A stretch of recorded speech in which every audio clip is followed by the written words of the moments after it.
reklamo po kasi, joke po. Ibigay po sa inyo.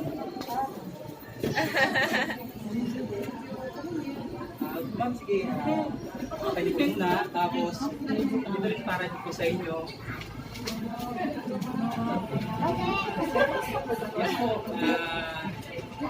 Pwede ko na lumabas. Hawakan po muna.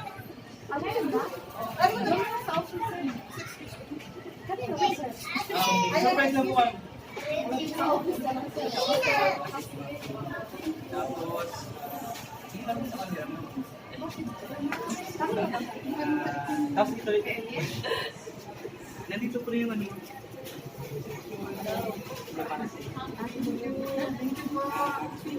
Wish po ng LDS mo is sana maging okay lahat at maging tuloy-tuloy yung pagmamahalan yun.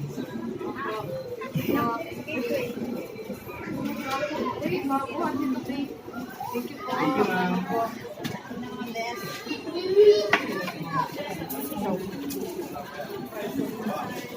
Nakapture ba na tayo?